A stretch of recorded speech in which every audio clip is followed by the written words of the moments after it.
Welcome, everyone. Another week flies by very quickly, and we are already in our seventh session. And thank you for being our faithful viewers together with us as we explore this voice science. So voice science is very important for us. It started out in the 80s and has since been adapted in a lot of countries. And voice science really has helped a lot of people to understand how their voice works and what can be done and what should not be done. So I was very fortunate during my vocal studies to be introduced to a very good mentor that believed a lot in voice science that eventually led me up to my doctoral level, studying on musical theater voice and also voice science. So for me, this voice science has helped me a lot in terms of understanding first what I can do for myself as a singer and how I could help other people into developing their own voice, maintaining their own voice, and also to help people that have vocal problems or vocal issues. So part of it was also I came across this incredible research by Joe Estill, and in which she developed the Estill voice model. So, in which she talks about the physiology of the voice, the anatomy, and we learn which parts of the vocal tract that produce different sounds. And what we are presenting in this voice clinic applies to everyone, because all of us, nearly everyone, uses their voice. Use their voice in our everyday lives because we all speak. And every one of us will come to a point where we ask what is happening to our voice. All right, because human beings, we do have wear and tear as well in us. So, like as you know, like when you run, you get your muscles, you get sore muscles or cramps and so on. The same thing with our voice. We have voice fatigues, voice vocal trauma, and so on. And we have ways on how to remediate the voice, and also ways to train you how to use your voice more effectively. And this goes, if you are a singer, you could improve your voice range, improve your control of your sound, and achieve uh, techniques or certain features of the voice that you desire. And for those people who are using it for speech, for example, actors or people who deal with lectures that use their voice a lot to deliver message across, learning voice science will help you in terms of preserving your longevity of your voice and how you could use it more effectively and do not fall into vocal trauma and have decrease in voice projection or breathy voice and so on.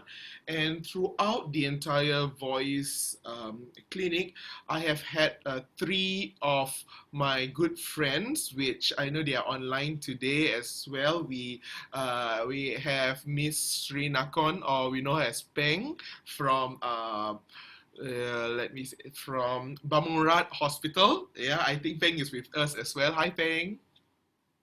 Yes, Peng is there. And also we have Miss Sirirat from Bangkok Hospital. I saw her just now. Hi, Rat.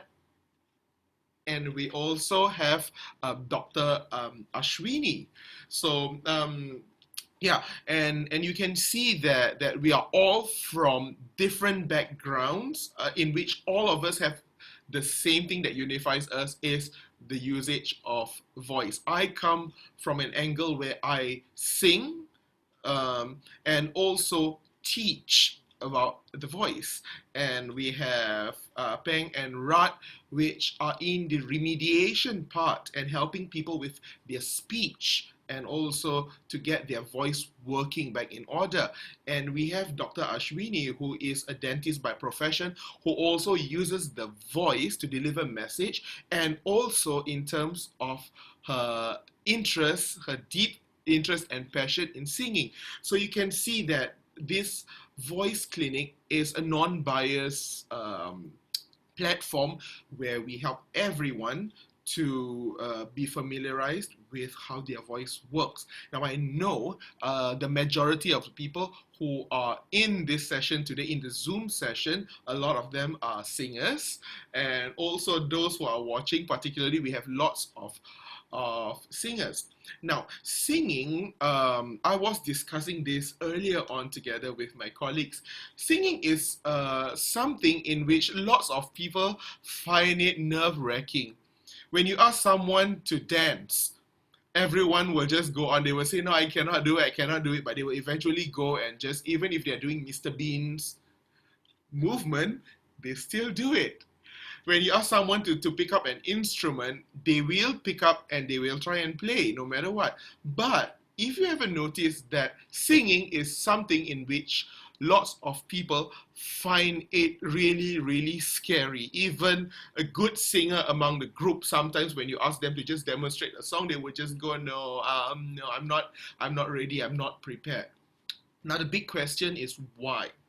Because in the world of music, if you take singing, I would put it equivalent to asking a person to walk out without clothes, naked or with just a bikini or just your swimming trunk. That's how the equivalent is, because there's nothing to hide. When you're playing an instrument, you have your instrument to hide. For example, this is just really funny. I played once in a wedding with a pianist who really messed up the jazz chords and so on. And then after that, the reason is the pianist is good, but the piano is not good. And then I've heard on some occasion someone plays the saxophone and then they will say, oh, you know what, the saxophone is having problem today. So we, as instrumentalists, well, I can say that because I'm an instrumentalist as well, we can have something to blame. We can blame the piano, we can blame the drum, we can blame our guitar, our harp, whatever instrument, our keyboard, but the voice is just naked, it's just you out there delivering something which is built inside of you. So many people find that very, very intimidating, almost to the point where if I don't sing well, it means that I will be embarrassed. Okay, so I want to put it out here, guys, that the voice is part of you and everybody deserves to, everybody has a chance to sing and everybody can sound good and everyone has a beautiful voice. It's how we use this voice to the most effective way that we can. Now, in this modern age now, in terms of singing, we have all sorts of singing. You have classical singing, you have jazz, you have pop, you have, and in the pop you have rock and roll, you have music like what you have trap, you have rap, reggae, and so on. The list goes on and on and on. So all of these, when you narrow down everything together, it all comes to the same instrument here, your voice box. All right, so you may ask today why I'm talking a lot about singing, because if you look at the schedule today is the day which I'll do a revision of what we have gone through from the last sessions, because this is the 7th week, and next week onwards we will work on another part of the vocal tract. So I would use this session today to help you remember what we have learned and also to practice. So towards the end of the session for today, we will have some time to practice, and I welcome any questions from you in terms of how you would like to use your voice, whether you are a singer or you are a professor or you are a politician or you are an actor, on how we can use the voice effectively. Yeah, there are some questions in which I may answer you directly, but there might be one or two questions which will just be slightly beyond the scope of today's topic, because as you know, we are only in our 7th week and we have not learned all the 13 vocal tracks. So let's start. So the first thing is I'm going to do is let's start to work our voice at home. And guess, who can guess what's the first thing that I'm going to ask you to do? You can unmute and tell me. I think you guys know. Sirening. Siren. Siren, yes. Siren. Yes, Siren. siren. Okay, so yes, siren. So sirening is very, very important. It helps a lot when I'm late for rehearsals, which I rarely am. my students will know. If the choir rehearsal starts at 6 o'clock, I'll be there by 5:45. And then usually if they walk in at 5 o'clock, my face will just look at them, you're late. Okay, so sirening is very, very important. It helps us trigger those muscles to work. All right, it's like stretching. You don't just go on the track and feel and just run. So, all right, so we're going to siren. So let's try one siren first, okay? From the lowest to the highest that we can go, and just do it according to your own comfort. Do not try to challenge other people's siren or who can siren the highest or the loudest. Remember, this is not a challenge. When we're working on voice signs, we are taking every single individual voice as neutral as possible, so there's no one which has better voice than another. It's how you use it, because we are all having very, very unique features in our voice setup. All right, so do it for now. For the start, do it only to the highest that you feel comfortable and the lowest that you're comfortable. Do not push it. Do not try to be loud. It's just for yourself. All right, I will do it slightly louder so that you will have some reference, but you don't have to do it very, very loud, because very often in choir practices, I find that the choristers are trying to challenge one another on who can produce the loudest siren, and it defeats the purpose because you'll be pushing lots of breath and so on. All right, so let's start. I'm going to do it here. You're going to do it at home. All right. So,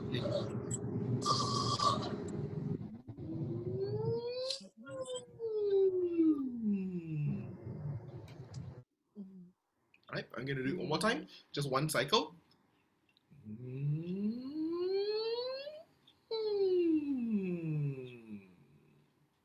Did you hear the bump just now? A sudden gap? If there's a sudden gap there, which means something is not really working well with the vocal folds. All right, so perhaps I wasn't drinking enough water, or I wasn't sleeping early, or I might have been using my voice a lot. Now, stress is also another factor in which it will affect. We will deal with that later. If I remember, I will tell you about the voice healing thing that I am going to start soon. So anyway, let's do that one more time. Let's do double sirens.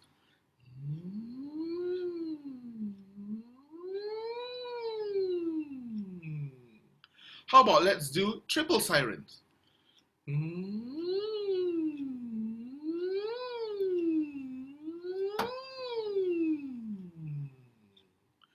Right, everyone's fine with that? Now let's do multiple sirens, okay?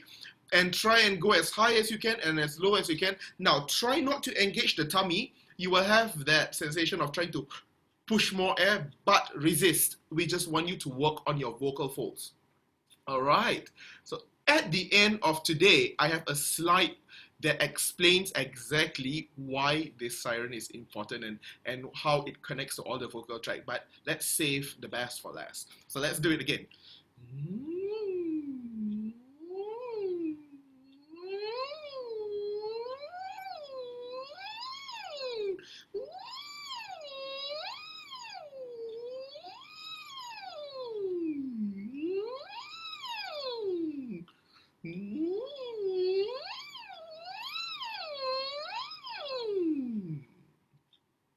Okay, that worked for me. Did it work for you?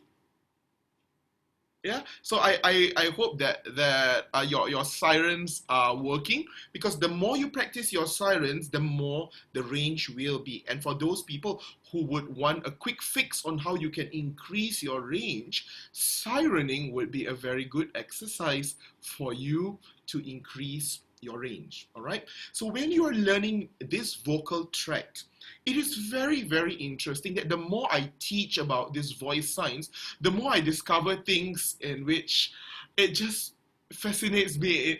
In which today I ask myself, why don't I register in a medical school? So that's what I did today. I actually went on a website and emailed a medical school and asked, will you accept me into a medical program? I don't care if it's 5 years or 10 years. I want to be in a medical program. I want to be able to prescribe medication. I don't know. That's something that's just in me, because I find it so fascinating as we work, because it unlocks so many things about the voice in which we still do not know.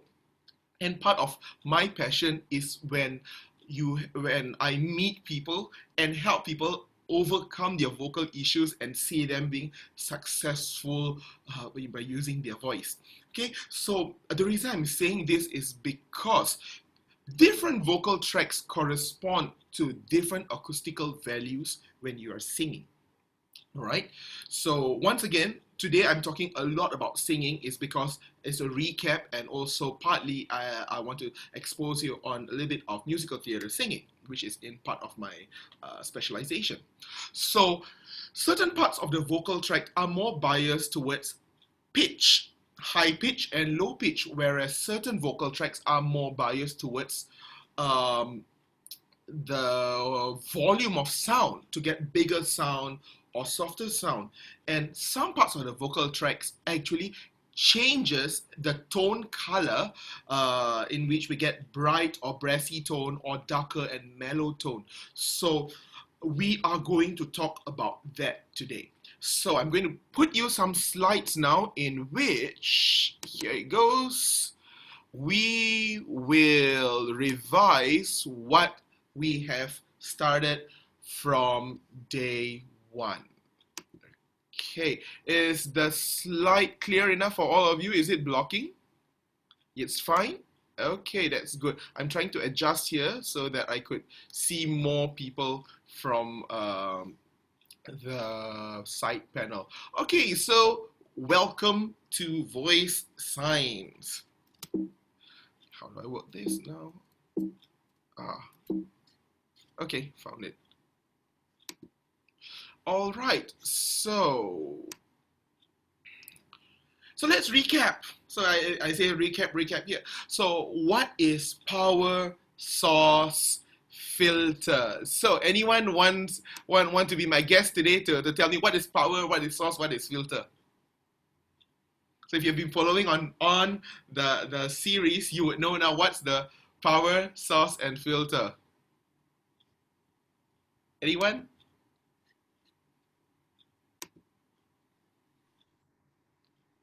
Breathing is the power. Yes, breathing is the power. So then we move into right? The source, yes. The filter is the articulators. Yes. Perfect. So I know Rat is laughing over there. Okay, so power is the breath. You need something to get it moving. When you have a car, you need something to get it started. You need the fuel.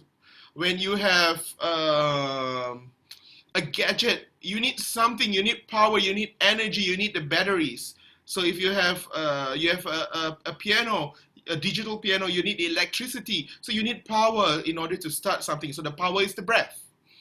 The breath travels up to the source, which is the vocal folds. It vibrates.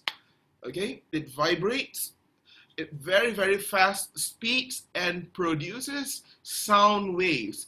These sound waves travel up into the filters, which then changes these sound waves into sounds that we recognize.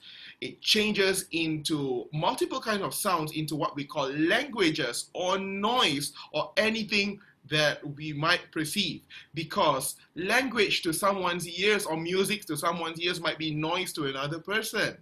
Right? I mean, take for example, when you hear some foreign language being spoken on the MRT, most people will just look at one another and then whisper something, and then they'll look.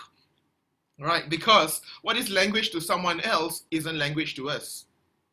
So that's what the filter is very, very powerful. So that's why I start all this entire voice clinic from the filter, from the top going down bottom to other parts. All right, so power source filter. Let's move on. So let's now here getting to know the vocal tract. So let's see. So we have here now the source of it. So it's the true vocal folds, and then we have the filters, which are the false vocal folds, the epiglottis, the tongue, the velum, the jaw, the lips. And if you can look at these two bottom part, this is what I am introducing it, because what I find that we have acoustical maneuvers and acoustical stabilizers. This is me. This is what I am what I found, because the larynx, the thyroid cartilage, and the cricoid cartilage, when it moves, it alters the acoustical values. So I put it under maneuvers. And the head, the neck, and the torso are stabilizers in which it stabilizes the sound. And all this, if you can see, the stabilizer helps the sound get louder. So if you want to produce a louder sound, you have to stabilize your body. If your body is not strong, it is difficult for you to produce loud sound in a safe capacity. And the acoustical maneuvers, if you are able to maneuver these acoustical maneuvers to the most effective ways, it's easy for you to get different sort of sounds that you want. Perhaps you want a darker sound, or you want a thinner sound, right? And then the filters up there will continue from the acoustical maneuvers in refining those sounds into acoustical language sound, phonetics, in which whatever that you want in a language in which you sing. Yeah, and then of course the true vocal folds, it just produces raw sound waves. And so we've talked about the larynx. So the larynx, it comprises of the thyroid and cricoid cartilage. And where's the larynx? Can we all find our larynx? I want to see if you guys all know where your larynx are. Can you show me where your larynx is? So let's find it. Right, larynx there. Okay, you can find the notch. Is your Adam's apple? You can find this notch. Okay. So the larynx. So the larynx, we could move it up and we could move it down. If we move it up high, you could produce lighter, higher pitch. And when you move it down, you could produce darker sounds. So let's try. So if we just put it at our natural state, we can go E, A, U. But if we raise our larynx up high and we try to speak like a little 5-year-old or 3-year-old, I don't know, 3-year-old don't speak actually, maybe 5-year-old, this way, and we have higher pitch, E, A, U. And if we lower them, let's try and be a big bully. We're trying to be a big bully. We are 15 years, no, we are 9 years old, but we're trying to be like a 15-year-old. Hey, you. And we see. So when you're doing this exercise, it's important for you to stay on the same pitch and not change the pitch. So let's do that together. Now, I apologize, I am unable to share with you the voice print today because I have upgraded my iOS to the new Catalina iOS, and my previous voice print doesn't work. it requires me to buy a new voice print, and I just found that out. So hopefully by the next session, I will have the new voice print and we can work on that. All right. So let's have that mid, high, mid, low. So let's get a pitch. E. All right, let's go. E, high up. E, mid. E, low. E, okay, so try that, and you can also do like this.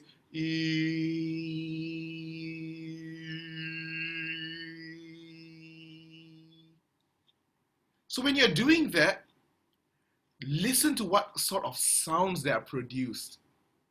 Okay. Okay, now let's look more. Let's have a look at the video. So let me revise. So what you're looking at, this two at the back is the arytenoid. So this is at the back of the throat, and this is the front of the throat. This is your epiglottis, and then you have your true vocal folds and the false vocal folds. And you will see that when the larynx rises, it comes closer to the camera, and when it goes lower, it goes further from the camera. All right, let's have a look.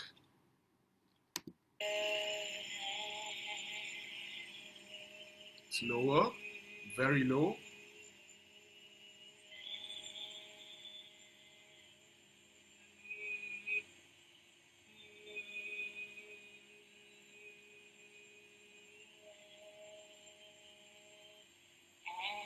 This is very high up.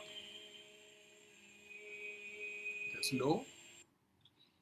Okay, so how about that? Let's move on.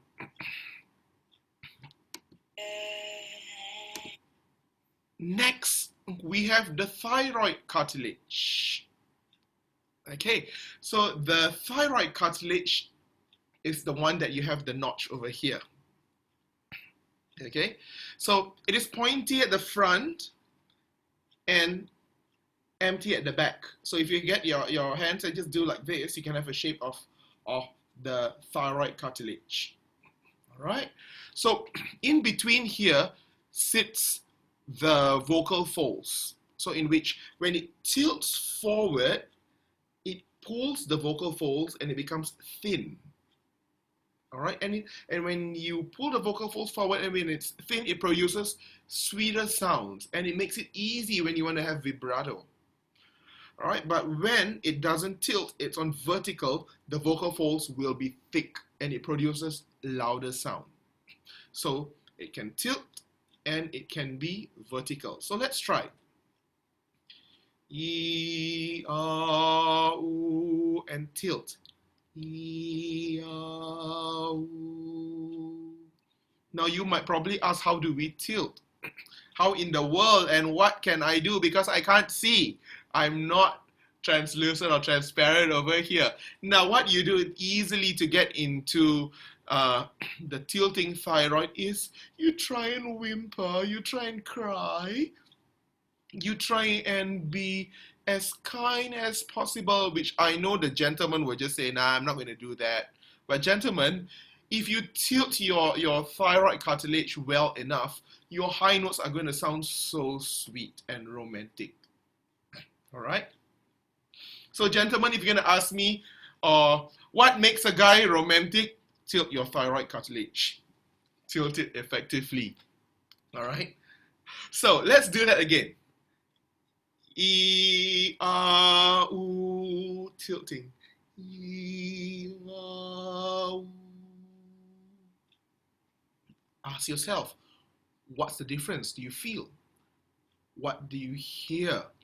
All right. So when you're studying voice signs, these are something in which you will need to ask yourself, because everyone will feel a very different, unique feeling on how their setups are. And let's see. So when the thyroid cartilage tilts, okay, you will see it here, and I will explain. You will see the vocal folds becoming thinner, and when it's vertical, it'll become thicker. All right. So we have someone raising hand. We will come back to you, everyone, during the Q&A session. So let's watch.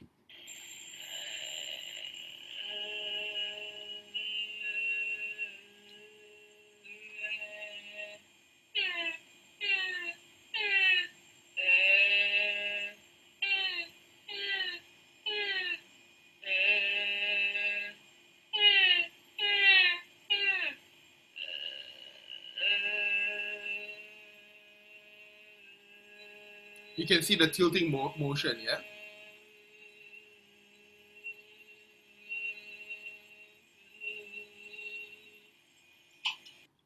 Okay? So important is to know the thyroid cartilage. When you're singing sweet songs, you want a softer voice, you want a voice that a trained singer's voice, then you tilt your thyroid cartilage. Learning to tilt the thyroid cartilage is very important, and very often young men, teenagers to about the age of 20 plus, they are very, very often stiff in tilting their thyroid cartilage. They feel afraid to tilt that because it's not manly enough if you tilt the thyroid cartilage. But when they want to sing, when they want to get those high notes, they would have to learn how to tilt the thyroid cartilage.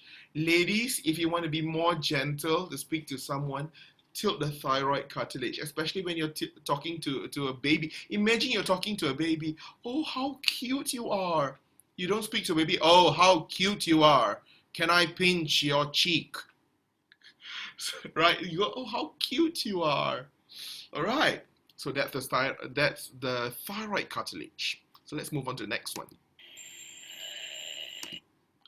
And we also have the cricoid cartilage, which sits below the thyroid cartilage. So this is your thyroid cartilage, and this is your cricoid cartilage, and you just put it this way, and you have your larynx. So when the thyroid cartilage tilts, it tilts forward this way, and when the cricoid cartilage tilts, it tilts downward this way. And the cricoid cartilage, we use it to produce loud, brassy sound when you are belting. Okay, and I know a lot of you out there are very interested in belting, but belting you have to wait. We still won't have time for belting yet because we have to learn all the vocal tracks. Okay, so when it's vertical, e a u, when it tilts, e a u, you get a louder sound. All right, let's try that together. Ready? Go. E a u, and then tilt it. E a u. It gets louder. All right, and let's have a look.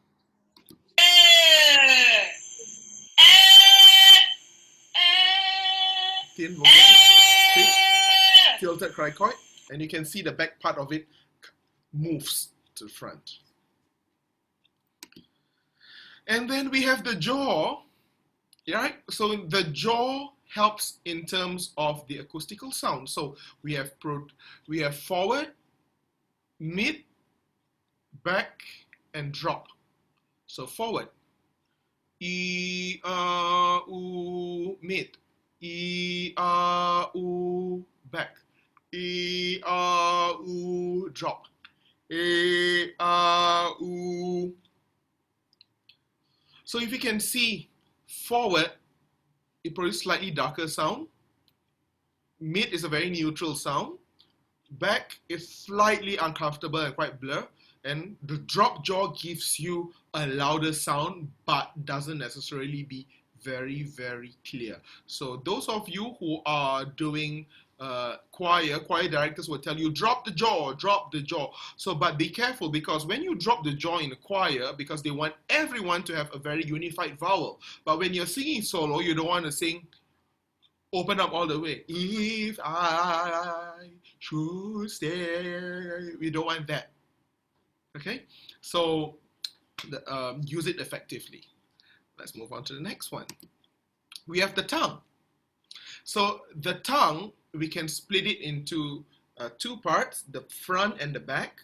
The back part helps us to stabilize the vocal tract, while the front part of the tongue helps us articulate and to phonate sounds. Okay, and the front, you have the tip and the blade, and the back you have the dorsum and the root. So we can't see the root because it's back there. But when we stabilize it, we get the dorsum up to the upper premolars, and we bring the tongue forward. So you have forward, mid, and back. So when you're singing, when you're speaking, we want the tongue to be forward as much as possible. Okay, so this is front. E, A, U, mid, in which the resting position. E, A, U, back. E, A, U. What do you hear? What do you observe? Which one produces a clearer tone? For me, I get all my singers to sing with the tongue forward so that the epiglottis, for those who are in the medical line, that the epiglottis would be free from having that eating motion where it wants to close, because when the epiglottis wants to close, the false vocal folds will automatically close as well, and then you have constrictions. All right. For those who have not heard about this, don't worry. That will come on the later part of the series, in which we talk about the true and false vocal folds. Right. So here you can see the movement of the tongue under MRI. Let's have a look.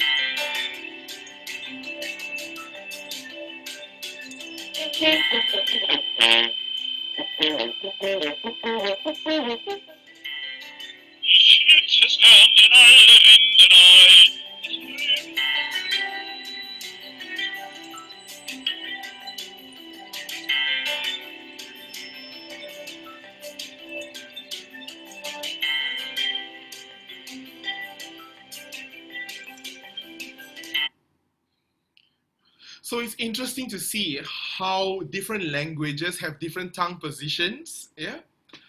And today, I will introduce a new track, which is a new figure, which is the velum. All right, so the velum is also known as the soft palate. And if you look in the mirror, you could see this dangling thing here, right? The uvula. So this velum plays an important part on how clear your sound will be. Now let's have an exercise. Can everyone just, hang on, let me adjust this. Okay, can everyone just say A-E-I-O-U? Let's go. A-E-I-O-U.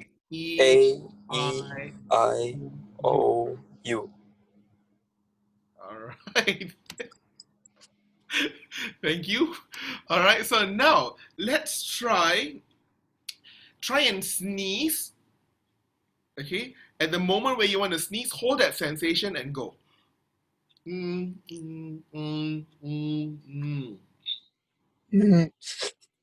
All right, do you get that kind of sound?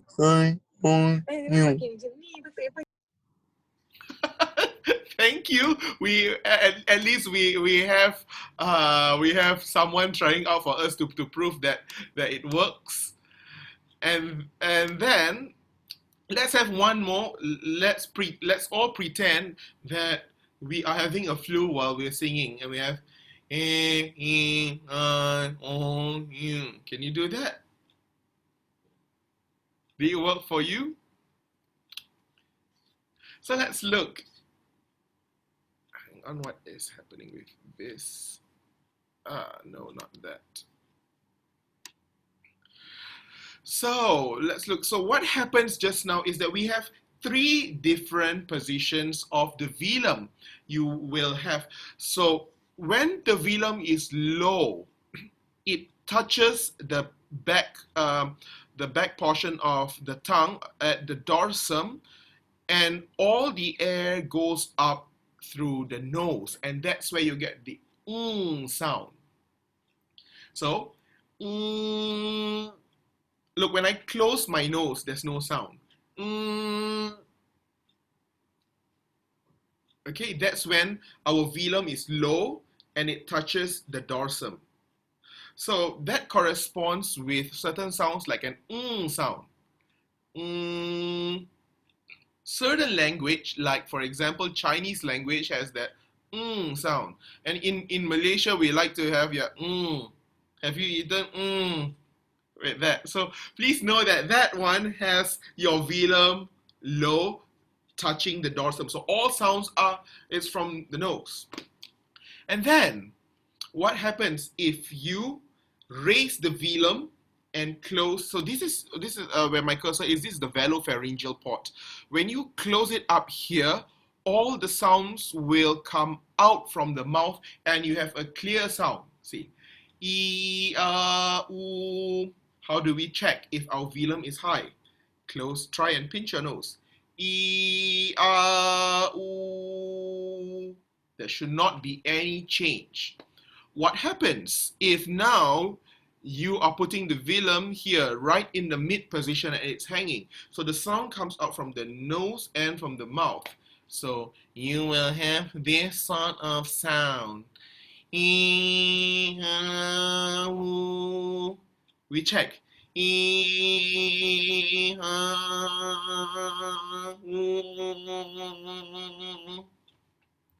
All right. Amazing, isn't it? So there you have it. Low, mid, high. And a lot of students get confused between the high and the low velum sound, because many people think that when the velum is high, you produce the sound. It is exactly the opposite. Remember, the nasal sound comes when the velum is low and all the sound comes out through the nose. So think about the flow of the air when you're thinking about velum. Right, and this velum is very, very important because in some languages, in French, you have that bonjour, ça va bien, and so on. It comes from a mid velum position where you need it to come out from the nose. Bonjour. All right, and people who speak the Chinese language actually have a bias towards the A, because in my teaching I find that people who speak lots of Mandarin tends to have the R sound as a so when they sing, when they belt, it's going to be a problem, because belting needs high velum. All right, for singers, you know about belting. Belting needs high velum. So for singers who say that, I try to belt, but it cannot belt. Think again, where's your velum? Are you having your velum low and having sound, or is your velum high up? Because 90% of Chinese-speaking students who I teach have the similar problem when they are having the R sound. High up above. We go high up above. So high up above. Because in the Chinese language, there is also a sound. Or especially, now you might not realize, but when someone tells you to do something, you go, ayo. That ayo is a nasalized sound. So think in your daily usage of your vocal tracts, what kind of sounds do you make? Especially the Hokkien speakers. It's in the language. But try and sing it if it's high. And you suddenly find that, there is a Mat Salleh sound of how Mat Salleh would sing that. Because I've seen that in choirs, where a Western choir singing that song, it suddenly doesn't sound Hokkien enough because they have that roundness in the shape of their mouth, and the velum is high, so it becomes like It has that. It sounds very operatic. When you hear Asian choirs or Malaysian choirs, Singaporean choirs, Taiwanese choirs, you have that then you go, okay, that's authentic Hokkien sound. So think about that, the different parts. So let's practice low velum. Mid velum.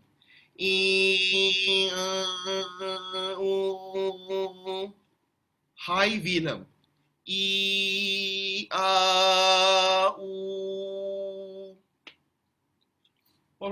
So the next time when you're singing, pay attention to how you shape your vowels, particularly the R sound.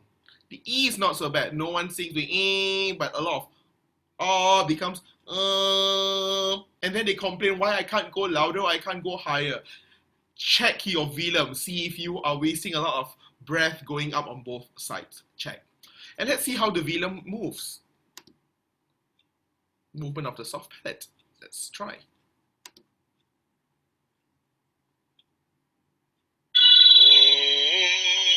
See? It's down. They're doing ooh. Now it's all out. Mid. Look at this. It's the breath.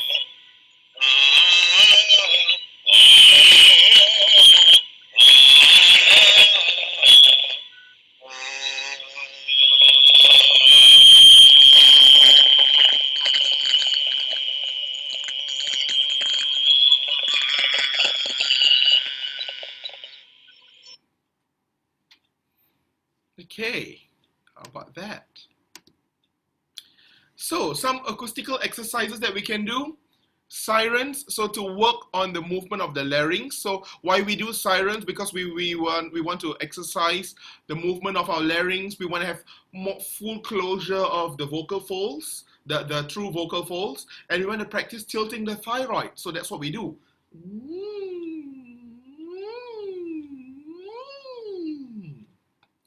Next, number 2, we move into the movement of the velum, in which we practice the movement.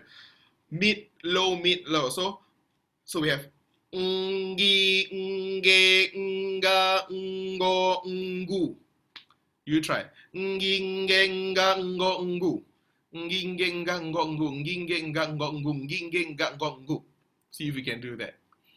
Ngi, we pinch. Nge,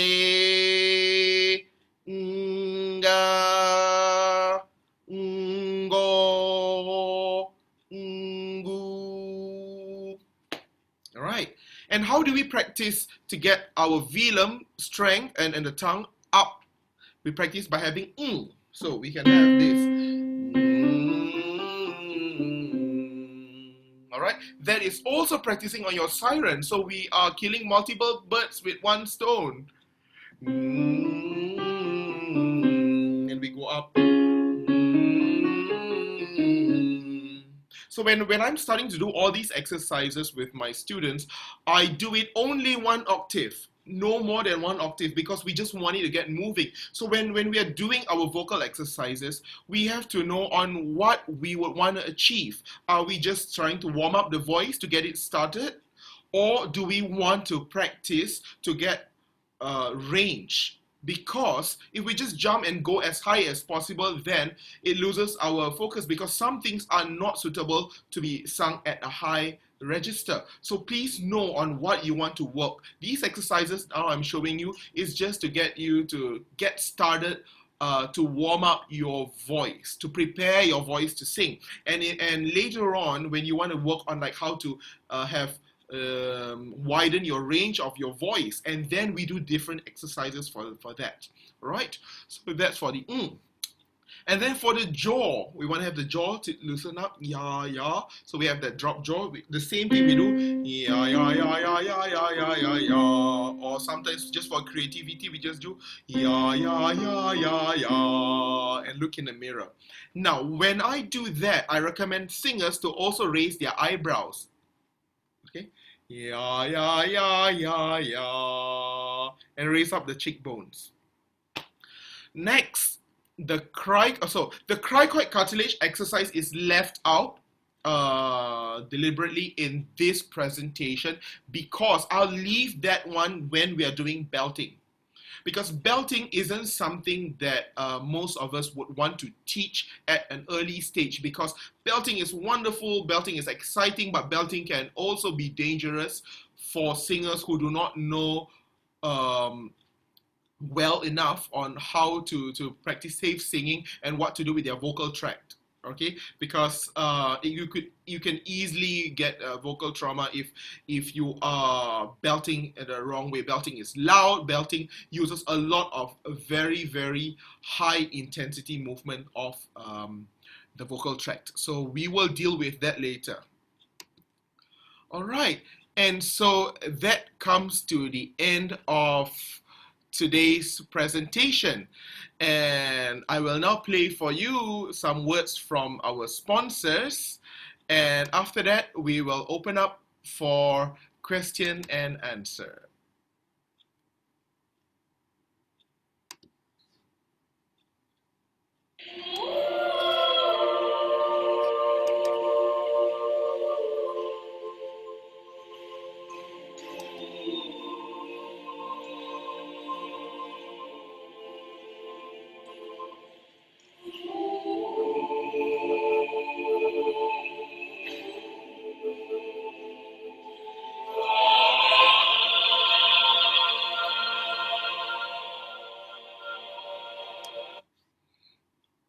Sorry, I played you the wrong one.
Yeah, that's one of my favorite songs, and that actually is a live recording from my choir and that was recorded live in Rome.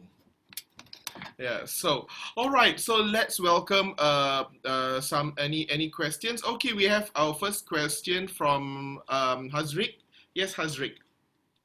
Hi, Dr. Casey. How are you? Hello. I'm fine, thank you. Except my virtual background is melting together with the curtains today. I see.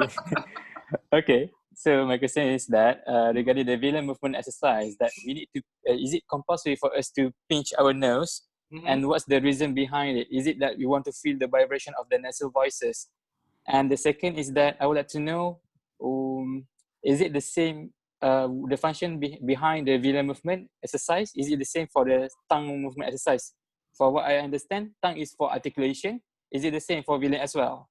All right, that's all. Okay, thank you. So the first one, why we pinch? Very good question. Now, the thing is, we are pinching this one to check if the velum is sealing the velopharyngeal port, because, well, you can listen to it, but more effectively, when you pinch, you could hear this.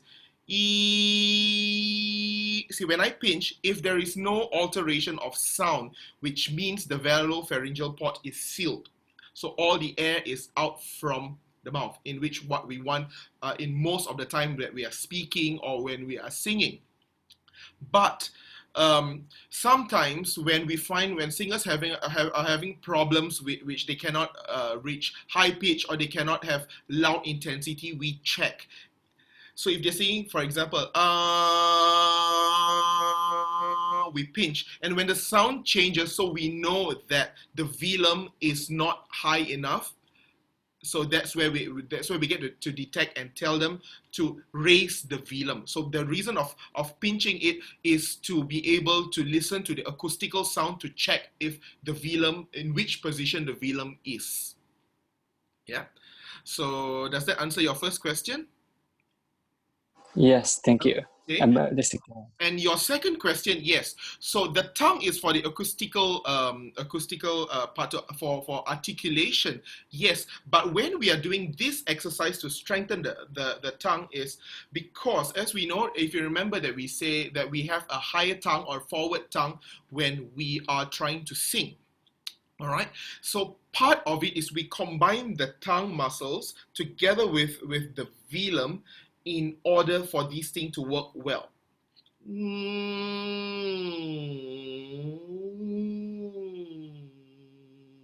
We do that because if we just get the tongue alone,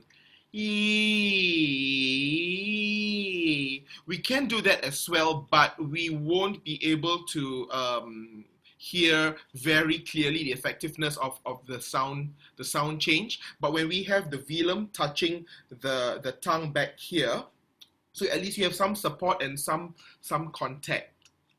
Yeah, so that's the main reason. There is no medical reasons behind this one, but purely for acoustical points in terms of preparing a singer to be able to work the velum and the tongue effectively. I hope that answers your question. Yes, thank you, Doctor. All Understand. right, most welcome. So we have a question from Cornelius. Yes, Cornelius. Hi, good evening. Yes, good evening. Why did you say that we should raise our eyebrows when we practice the ya exercise? Okay, yeah, very good question as well. Now, although the eyebrows and the cheekbones are not part of the vocal tract for us, okay, but we raise up these cheekbones and the eyebrows. See, it pulls up our muscles over here this way to help you lift the larynx. Because when we don't do that, most of the time our larynx are, gravity pulled. And the same thing, if I ask you to hold your hands up this way, after a while the hands will keep on going down, down, down. All right. So when we are singing, we want the larynx to be active. So one way of getting the larynx to be active is to also help support it there by raising your cheekbones here, the muscles here, the cheeks, and the eyebrows. So if you're talking about acoustical changes or whatsoever, it doesn't produce any acoustical sound here, but it does help you to maintain the flexibility and agility of the larynx. So yeah, it just helps to support. All right. So does that answer your question, Cornelius? Yeah, thank you, Doctor. You're most welcome. So do we have any other questions from anyone?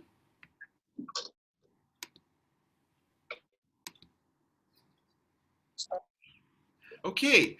So thank you, everyone. So keep on using your voice, and you have any questions that you will like to speak to me, you're most welcome to contact me in private. And if you like to have our slide presentations, you're most welcome to help me share out my these posts and get people to just like on or comment on my post on my official page, Dr. Casey Broadway. Tag 10 people there and say why this voice clinic is beneficial for them. Don't just tag people they will hate it, but actually why it is good for you. Tag 10 people over there and we will send you the slides for your reference. This is how I would say thank you to you for supporting the voice clinic. And we want more people to have confidence to sing, because Malaysia does not have that singing culture. A lot of us are shy to sing, and all of us are not confident with our voices. So if we don't have that culture embedded into us, we can create that culture. We provide knowledge for you to be able to use your voice more effectively. And soon everyone will start singing. You will find joy in your life and so much more balance. All right, so everyone, thank you very, very much, and I look forward to see you in next week's session where we have Miss Sirirat with us. to talk on other topics. And if you like the show very much, do introduce us to your friends. You can like my official Facebook page, Dr. Casey Broadway, or also my Instagram or my YouTube channel under Dr. Casey Broadway.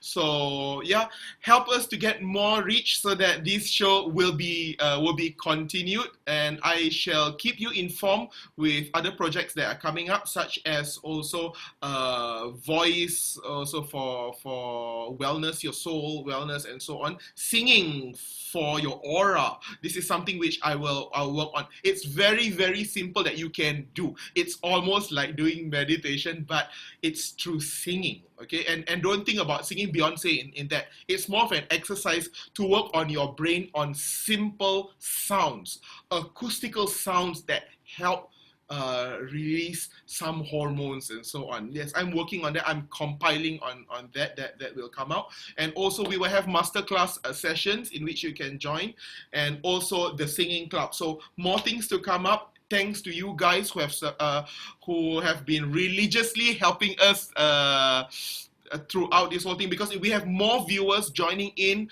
then we have more support, and this show will be sponsored, and more shows will be sponsored in the future as well. So thank you very, very much. I wish all of you a blessed weekend ahead soon, and we shall see each other next week. Thank you and goodbye.